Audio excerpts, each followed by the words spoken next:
Hai, Assalamualaikum. Selamat datang di channel Lusendikia, channelnya para pencari ilmu. Assalamualaikum, sobat-sobat Lusendikia. Bagaimana kabar kalian hari ini? Mudah-mudahan kalian tetap semangat, tetap sehat, dan jangan lupa bahagia. Hari ini kita akan mempelajari tentang jenis-jenis pelayanan prima, serta kebutuhan dan proses pelayanan. Yuk, mari kita simak apa-apa saja jenis-jenis pelayanan prima.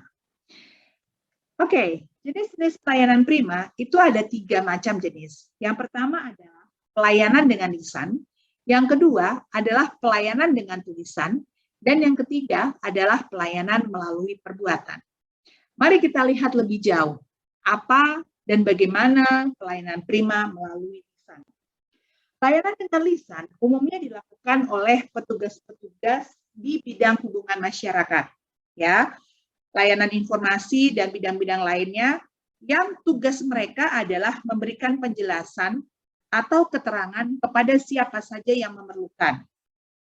Misalnya contohnya, kalian pernah lihat ya, seorang petugas yang bekerja di bagian informasi di sebuah mall ya, atau misalnya ada petugas layanan informasi. Kalau kita telepon ya, ada petugas layanan informasi, kalau Telkom itu punya 108 gitu ya. Kalau kita pencet 108 kita bisa tanya nomor telepon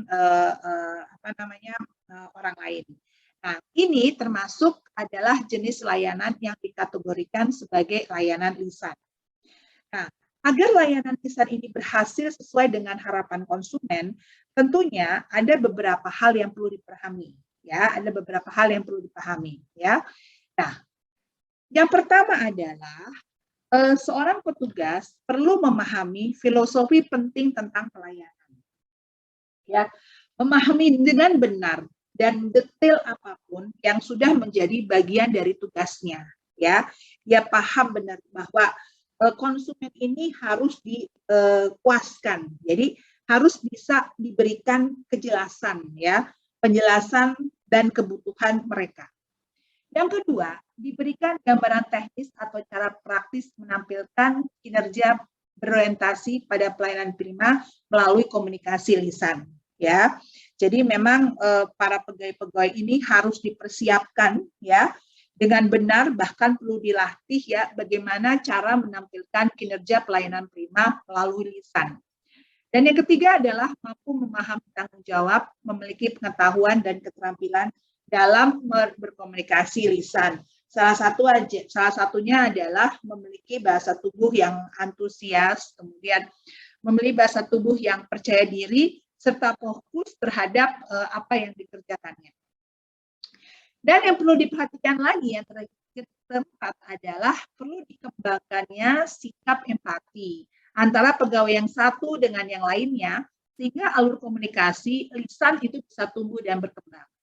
Nah, kalau kita lihat di sini, para pegawai-pegawai frontliner atau para pegawai-pegawai yang bertatap muka atau melayani langsung ya orang-orang yang menggunakan jasa pelayanan itu terbagi atas 2. Yang pertama adalah petugas yang bersentuhan langsung ya dengan publik eksternal. Dan yang berikutnya, yang kedua adalah pegawai internal yang diantara mereka harus dibiasakan untuk bisa berkata positif, inspiratif, dan saling memberikan motivasi.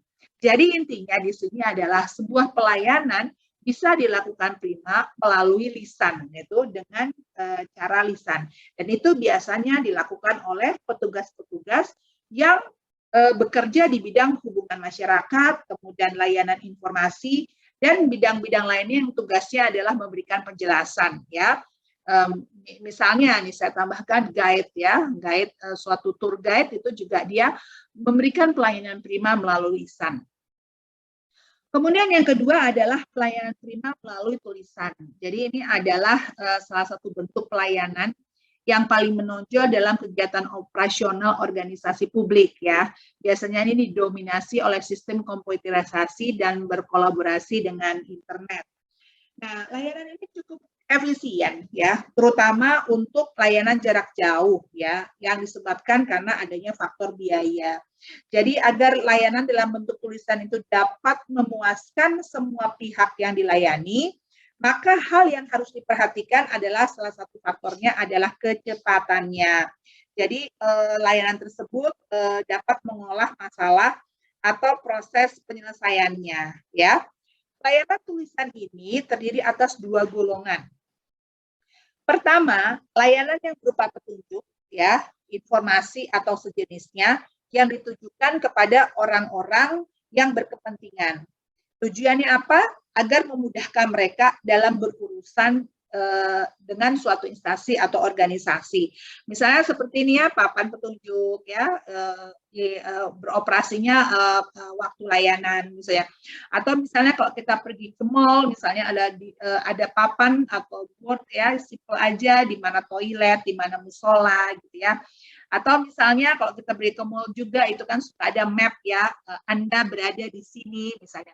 Itu sudah merupakan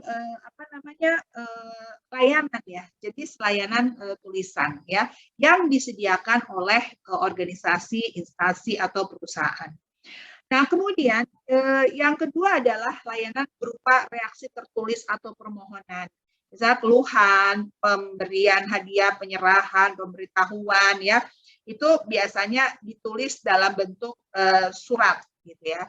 Itu juga merupakan bentuk dari pelayanan prima melalui tulisan. Sehingga ketika kita membuat surat ya, surat pengumuman atau surat pemberitahuan itu perlu kita memperhatikan redaksi dari kalimat-kalimat yang kita buat agar bisa dan mudah dimengerti oleh pengguna layanan kita. Nah, hal lain yang perlu diperhatikan adalah dalam memberikan pelayanan prima melalui tulisan adalah memudahkan semua pihak yang berkepentingan ya terhadap layanan tersebut ya, terhadap informasi tersebut. Yang kedua, menghindari pelanggan untuk bertanya. Kenapa? Kita sudah buat layanan tertulis. Kalau misalnya pelanggan masih bertanya, artinya layanan yang kita buat dalam bentuk tertulis ini tidak membuat pelanggan kita mengerti. Bahkan bisa menyulitkan kita karena apa? Karena para pelanggan itu akan kembali bertanya kepada pegawai ya, sehingga pegawai tentunya akan banyak mengeluarkan waktu untuk menjawab pelanggan. Padahal tujuan waktu dibuatkan layanan prima melalui tulisan ini adalah agar pelanggan bisa membaca sendiri, memahami sendiri, dan mengambil tindakan yang tepat. Yang ketiga adalah mempermudah penyelesaian masalah. Kalau ada petunjuk secara tertulis, ya, ada tata cara menyelesaikan masalah itu akan lebih mudah bagi pelanggan, apalagi jika itu digunakan atau disebarkan dengan menggunakan teknologi, ya, internet, gitu ya. Misalnya contoh ya, pelayanan penyelesaian laporan SPT tahunan, ya. Di situ ada e-file, pajak ya, e-tax yang di dalamnya untuk masyarakat yang kesulitan untuk melaporkan, maka kita bisa memilih menu membuat laporan dengan pedoman gitu ya, dengan cara-caranya. Sehingga masyarakat nggak kesulitan gitu, ini apa sih, apa harus yang saya klik gitu ya. Artinya intinya adalah kita memudahkan urusan orang lain sehingga otomatis terjadi efisiensi dalam penggunaan waktu.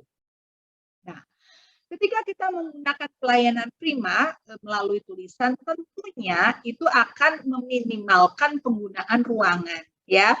Jadi antrian tidak terlalu panjang, ya, karena masyarakat bisa memperoleh informasi tersebut hanya dengan membaca. Bahkan jika dimungkinkan dengan menggunakan sistem komputerisasi dan internet, maka pembaca bisa mengakses layanan tersebut secara online.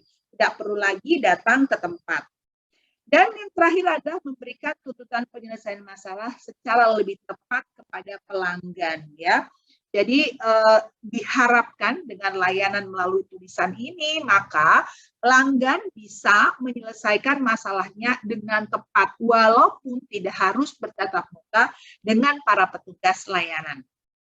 Nah, yang terakhir adalah pelayanan prima melalui perbuatan.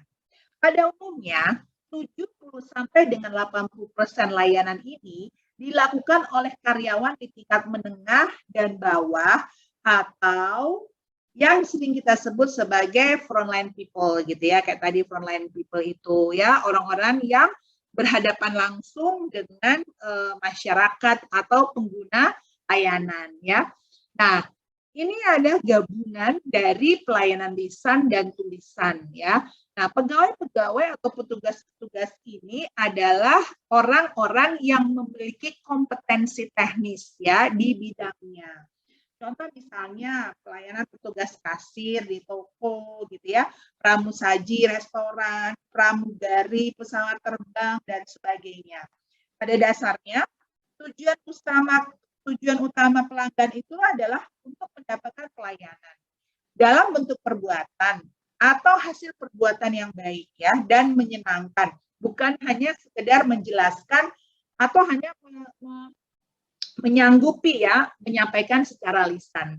Jadi ketika pelayanan diterima melalui perbuatan, jadi faktor kecepatan dalam pelayanan itu juga perlu diperhatikan ya. Kemudian mereka mampu mengambil keputusan ya. Karena apa? Karena seorang petugas yang harus berhadapan langsung dengan masyarakat atau pengguna layanan itu harus bisa memberikan pelayanan terbaik kepada konsumennya ya, yang tentunya harus dilandasi dengan konsep pelayanan ya, yang artinya bahwa setiap petugas itu harus memiliki prinsip kepuasan pelanggan. Nah, pelayanan prima ini merupakan strategi untuk memenangkan persaingan ya. Jadi kalau sebuah organisasi atau instansi itu sudah menerapkan pelayanan prima, maka gitu ya keputusan pelanggan itu segera gitu ya. Mereka bisa aja membeli produk yang kita tawarkan pada saat itu juga. Kenapa? Karena mereka nyaman gitu ya. Semua informasi yang dia butuhkan dia bisa peroleh, maka mereka bisa segera memutuskan membeli produk kita. Kemudian juga dengan pelayanan yang prima yang ditawarkan oleh organisasi atau instansi itu dapat menumbuhkan kepercayaan pelanggan terhadap produk kita ya. Ini seperti contohnya lihat gambar ini ya. Mungkin ada petugas-petugas frontliner yang ingin menawarkan sebuah produk ya di bank atau misalnya kalau kalian lihat di mall ya, pengembang-pengembang itu kadang mereka mempromosikan produknya. Nah, biasanya mereka akan memberikan informasi ya sedetail-detailnya. Tujuannya apa? Tujuan agar mereka dapat kepercayaan dari pelanggannya dan para pelanggan bisa segera memutuskan untuk membeli produk yang sudah ditawarkan tadi. Nah, harapannya pelayanan prima yang sudah diterapkan itu dapat mempertahankan pelanggan agar tetap loyal dan setia menggunakan produk kita, ya. Dan kemudian harapannya pula dapat mendorong pelanggan jadi untuk bisa kembali untuk membeli produk kita. Dia puas dengan layanan yang kita berikan, dia puas dengan produk yang kita tawarkan, maka dia akan kembali secara otomatis. Dan dapat menghindari tuntutan-tuntutan terhadap penjual yang tidak perlu. Kenapa? Karena kita sudah menjelaskan dengan baik, dengan gamblang, dengan detail ya. Baik secara lisan maupun tertulis, bahkan kita gabungkan dengan perbuatan. Oke, kita lanjut kepada kebutuhan dan proses layanan. Nah, perlu kita perhatikan di sini ya, perlu kita ketahui bahwa kebutuhan manusia atau human need ini adalah sesuatu yang timbul secara alami ya dalam diri manusia. Tujuannya untuk apa? Untuk memenuhi segala sesuatu yang diperlukan di dalam kehidupannya. Nah, dalam kenyataannya, untuk memperoleh berbagai alat pemuas kebutuhan tersebut, ada yang kita peroleh dengan upaya kita sendiri, ada yang diupayakan sendiri dengan bantuan pihak lain, dan ada yang harus diperoleh dari orang lain atau pihak lain. Ya, jadi kebutuhan manusia itu tadi kan menimbulkan keinginan, ya, keinginan untuk memperoleh sesuatu yang dibutuhkan, ya, itu kita sebut sebagai alat pemuas kebutuhan. Nah, alat pemuas kebutuhan ini baik berupa barang atau jasa itu tidak dapat disediakan sendiri, ya. Oleh karena itu, diperlukan jasa atau layanan ya yang berasal dari pihak lain yang mampu menyediakan alat-alat memuas kebutuhan tersebut. Oke. Nah, pihak lain ya yang mengambil kesempatan untuk menyediakan alat pemuas kebutuhan tersebut itu disebut sebagai penyedia atau provider. Jadi dia menyediakan barang dan jasa yang dibutuhkan oleh manusia. Sedangkan pihak yang meminta dan menggunakan layanan itu disebut sebagai pengguna ya, konsumen dan pelanggan ya, pengguna dan pelanggan, customer. Jadi ada dua, konsumen dan customer. Nanti kita lihat apa perbedaannya antara pengguna dengan pelanggan. Oke, lanjut. Kita harus memahami posisi diri kita ya. Kebanyakan orang tidak menyadari posisinya, sehingga mereka sama sekali tidak memahami peran dirinya dalam berinteraksi sosial, ya, baik di lingkungan pekerjaan maupun di lingkungan masyarakat, ya. Nah, oleh karena itu, kita perlu memahami, gitu ya, siapa diri kita dan peran kita, ya. Di sini kita lihat misalnya ya di sini ya, saya punya kebutuhan, dia punya kebutuhan, Anda punya kebutuhan, saya membutuhkan dia untuk membantu gitu ya, dan dia pun membutuhkan saya. Atau misalnya Anda punya kebutuhan, Anda membutuhkan bantuan saya pun membutuhkan bantuan dia gitu ya. Jadi memang setiap orang harus memahami perannya masing-masing ya. Supaya apa? Supaya kita bisa saling bekerja sama untuk memenuhi kebutuhan dan keinginan kita tadi ya, yang berupa alat-alat pemuas kebutuhan. Oke, sekarang kita lihat di sini. Penyedia atau provider ya, pemahamannya ya, bisa biar kalian lebih paham ya. Penyedia atau provider ini adalah pihak yang dapat memberikan suatu layanan tertentu kepada konsumen, ya, baik berupa layanan dalam bentuk penyediaan dan penyerahan barang atau jasa, ya. Pada prakteknya, para pelaku bisnis itu sering pula disebut sebagai penyedia layanan, ya, sebagai pihak yang mampu memberikan nilai tambah ya yang nyata kepada konsumen baik dalam bentuk barang atau jasa. Ya. Nah, lalu siapakah penyedia layanan tersebut? Nah, mari kita lihat dari dua sisi. Dari sisi layanan kegiatan komersial dan sisi layanan kegiatan non-komersial. Nah, dalam kegiatan yang bertujuan komersial atau bisnis disebut sebagai kegiatan yang bermotif mencari laba, ya. Yaitu pihak-pihak yang termasuk ke dalam kelompok penyedia ini adalah ini semua, ya, ada 7, ya. Usaha perseorangan, badan usaha swasta, badan usaha milik negara, badan usaha milik daerah, badan usaha tetap, produsen, pedagang, ini semua adalah orang-orang atau badan-badan yang masuk ke dalam golongan penyedia yang bermotif mencari laba.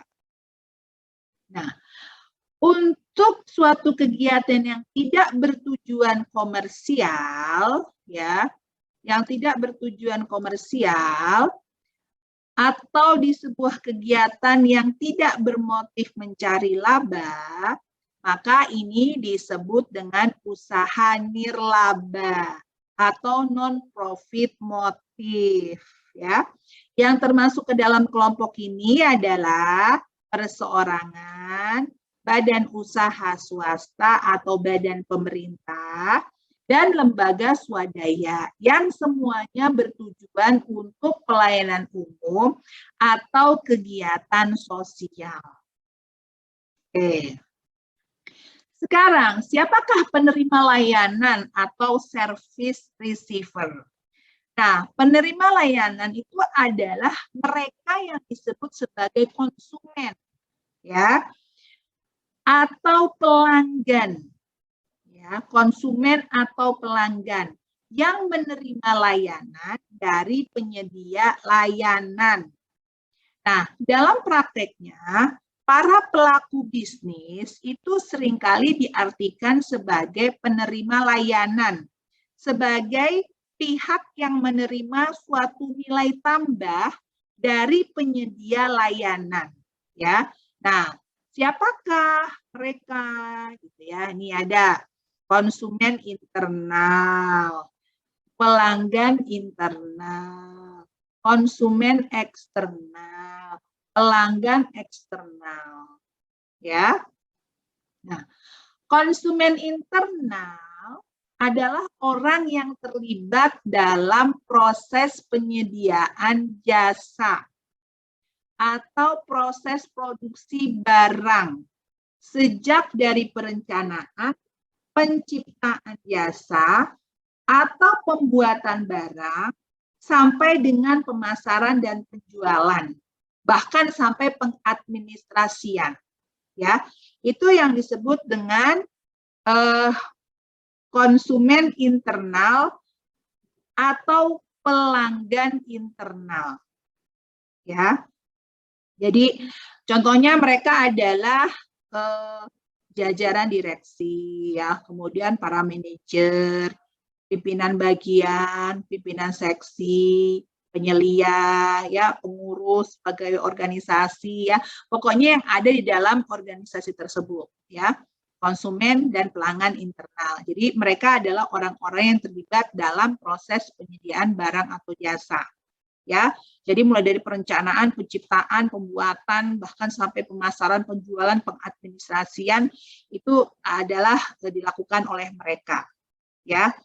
Nah, misalnya contoh misalnya kepala bagian personalia, ya. Kepala bagian personalia, pelanggannya berarti semua pegawai, ya, pegawai, ya, semua pegawai yang perlu dilayani.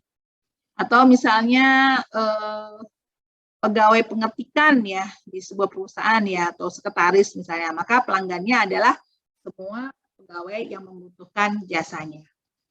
Baik, kemudian kita lihat di sini, konsumen eksternal dan pelanggan eksternal, ya, adalah semua orang yang berada di luar organisasi komersil, ya, yang menerima layanan penyerahan barang atau jasa dari organisasi. Kalau yang internal tadi di dalam perusahaan atau organisasi, kalau eksternal berarti di luar, ya, di luar organisasi. Nah, siapa sih pelanggan-pelanggan dalam yang terlibat dalam kegiatan komersil ini, gitu ya, kelompoknya. Misalnya yang komersil dulu, ya. Yang komersil itu misalnya mereka yang ada di pasar konsumen, ya, pemakai akhir, ya, atau misalnya di pasar pedagang perantara, yaitu, ya, para pedagang perantara yang membeli produk untuk dijual kembali, yaitu adalah para pelanggan komersial. Nah, tapi kalau para pelanggan yang non-komersial itu adalah mereka yang menerima layanan dari penyedia layanan non-komersial yang sifat layanannya cuma-cuma, ya, atau hanya dengan mengeluarkan uang atau pembayaran sepadan, ya, dengan manfaat yang diperoleh, misalnya panti jompo, ya, yatim piatu, kemudian murid sekolahan atau lembaga sosial lainnya. Oke. Sekarang kita lihat supaya kita lebih tahu, ya, apa sih beda konsumen dengan pelanggan, gitu ya, di sini, ya. Konsumen itu adalah orang yang menggunakan atau mengkonsumsi produk yang ditawarkan, ya. dalam prakteknya konsumen belum tentu dia yang melakukan pembelian, tapi dia pakai. Nah, pelanggan adalah orang yang melakukan transaksi pembelian, ya. Jadi pelanggan melakukan transaksi pembayaran untuk membeli produk, ya. Meskipun mungkin saja pelanggan menggunakan produk tersebut untuk diri dia sendiri, ya. Jadi misalnya saya mengkonsumsi teh kotak, gitu ya. Tapi saya meminta anak saya untuk membelikan teh kotak itu ke Alfamart. Ya. Nah, saat itu perannya adalah, ya, anak saya adalah pelanggan karena dia melakukan transaksi pembelian di Alfamart.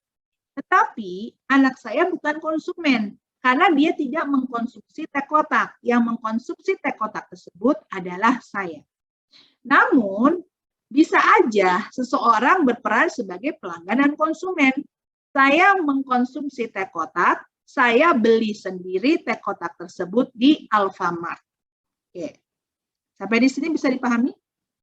Nah, maka kalau kalian sudah bisa memahami, nanti kira-kira kalian bisa berkembang ya pemikirannya ya. Kira-kira gitu ya, konsumen internal, pelanggan internal gitu ya, konsumen eksternal gitu ya, pelanggan eksternal itu siapa saja gitu ya, siapa saja. Dan itu kan pemahaman ini perlu diketahui ya, siapa konsumen, siapa pelanggan. Jadi kalau kita di dalam suatu organisasi, konsumen internal saya siapa, pelanggan internal saya siapa.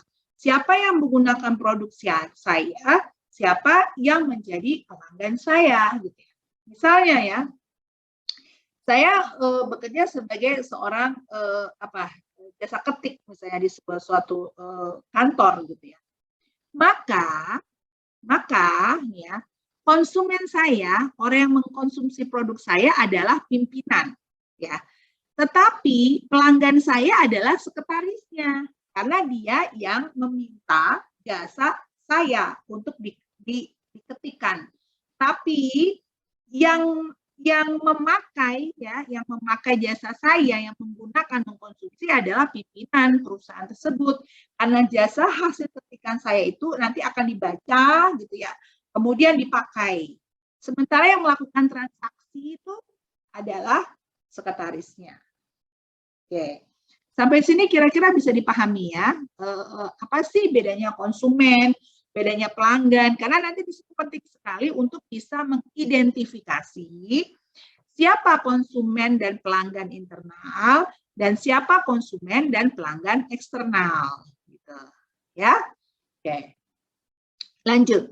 Nah, akhirnya gitu ya, kita bisa lihatlah di sini ya, saya ambillah salah satu sumber ya, bahwa dari Adia Barata ini ya apa sih yang dimaksud dengan service gitu ya.